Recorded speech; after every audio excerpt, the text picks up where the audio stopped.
Pictured are four generations of family members: Brad's grandfather, his mother, Brad, and daughters June and Joanne. Brad's grandfather, Lawrence, was an immigrant from Denmark.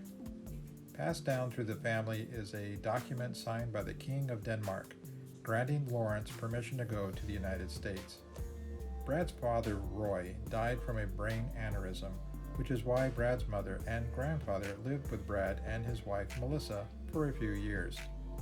Brad graduated from high school with honors in his sophomore year and went on to college, where he was the top of his class in engineering. After Brad's father died, Brad took over the family business, Butters Pump and Equipment Company, at the age of 26.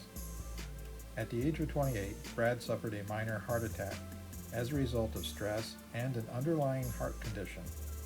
Brad would continue to run the family business, working with the Army Corps of Engineers during World War II. Melissa was pictured in her bridal gown in the Kansas City Star newspaper on October 5, 1930. Brad and Melissa were successful and lived a prosperous life until 1966, when tragedy struck. Melissa was diagnosed with lymphoma.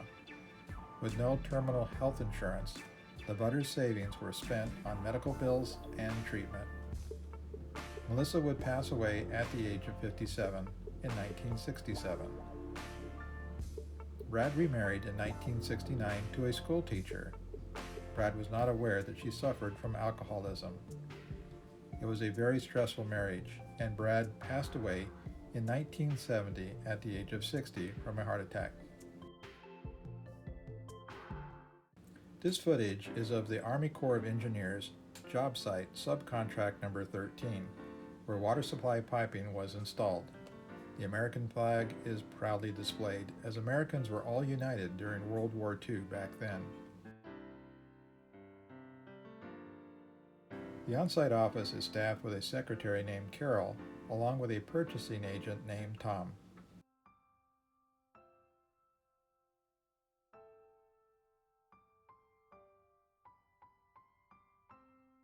The Butters Pump and Equipment Company was founded by Brad's father, Roy William Butters.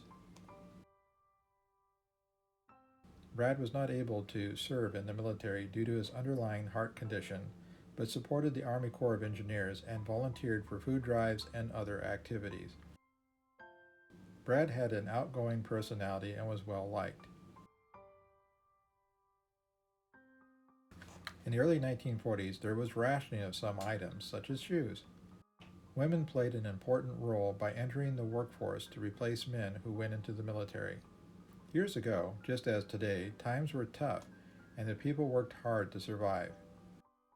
Classic movies in the 1940s were Fantasia 1940, The Philadelphia Story 1940, Citizen Kane 1941, The Wolfman 1941, Sullivan's Travels 1941, The Little Foxes 1941, Casablanca 1942, Cat People 1942.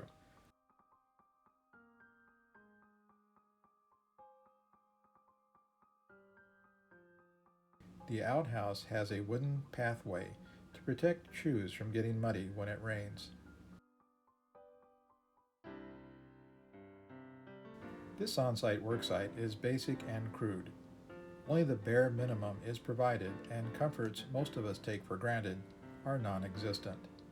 I do not know the location of this job site, but it appears to be quite desolate.